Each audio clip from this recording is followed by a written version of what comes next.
Alright, hey YouTube, I'm Lucky, and this is your weekly Xur loot and location PSA. He's on Nessus near the Watcher's Grave in his one of 3 locations. As far as exotics, he has the Cold Heart Trace Rifle. Now, this thing is far from meta in the current sandbox. With Arc 3.0, who knows if it could have some potential. The fun part about this is, I guess, technically now you could use this for overload stunning. I don't think this is very good in PvE. I haven't seen anyone use it in a long time. So, again, it's just for you to grab if you don't have it in your collections. The Oath Keepers, however, are an exotic for the hunters that are extremely good. It allows you to just hold a bow, like draw the bow back indefinitely, which is super, super strong. If you've ever used a bow at all, you know that when you pull the string back, you'll begin to wobble and stuff, and you'll release the tension of it and release the arrow. But these make it like, these are like the cheat codes for using a bow, and that's why a lot of hunters like to use bows and use these Oath Keepers, so definitely worth grabbing here. And the stat distribution overall is low stats with 59, but the distribution is pretty good with decent resilience and recovery. And that's another thing that we need to cover as well briefly, is that make sure you have 100 resilience. I made a video talking about this before, but all the armor we go over from now on is going to be focused primarily on resilience and not recovery, because resilience is so much more important now.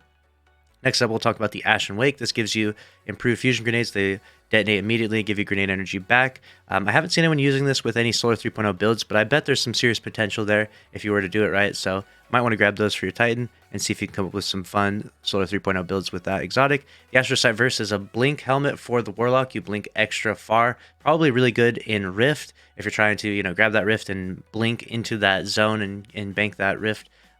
This would probably be one of the better exotics. So if you're out there playing Iron Banner Rift on your Warlock and don't have this, might want to grab that bad boy.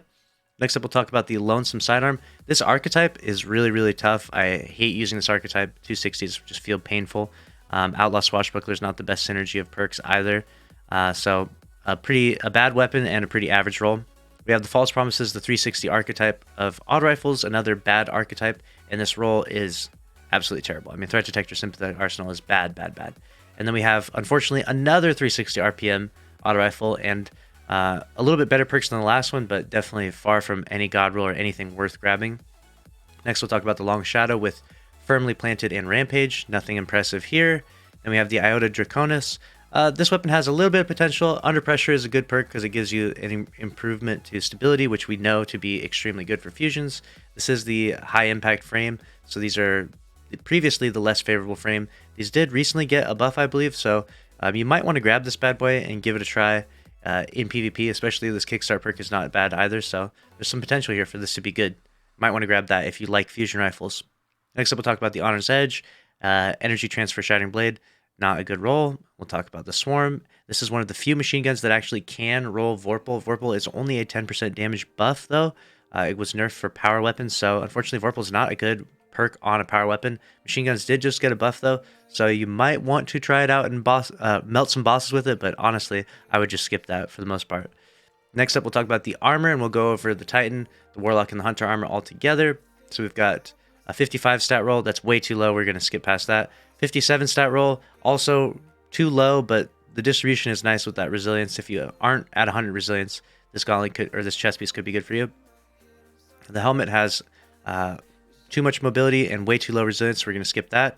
And the boots have really high stat distribution overall, 65. Decent resilience, decent recovery. These boots are actually pretty good. Definitely worth grabbing.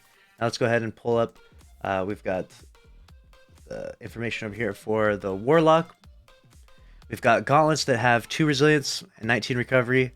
We're going to skip over those. No good. We've got mobility, 16. A little too high for the chest piece on the Warlock. And then this helmet has excellent distribution with the 10 resilience and recovery and no mobility. But unfortunately 57 is a little on the low side, but not bad overall. And the same thing happens with these boots. They're almost identical to each other. So there you go. And then we'll go down to the Hunter. Hunter armor we've got. For Hunter, it's interesting because mobility is helpful. Resilience is obviously super helpful and necessary. And recovery is also helpful. So now the Hunter has a real dilemma. 60 stat roll overall with a decent distribution there.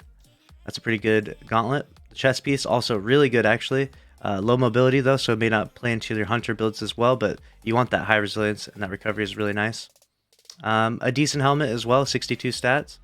And the boots are going to be a little too on the low side. They Got 58. The distribution's kind of nice though, but a little on the low side for the boots for the hunter. So that's the overall armor. Now let's go ahead and look at the last bit, which are the exotics.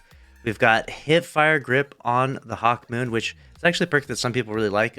Using Hipfire Grip, it got buffed and is actually pretty accurate when you use this. So if you haven't given it a try, you might want to try that out. And then we do have the Dead Man's Tail with Vorpal, so that's really nice.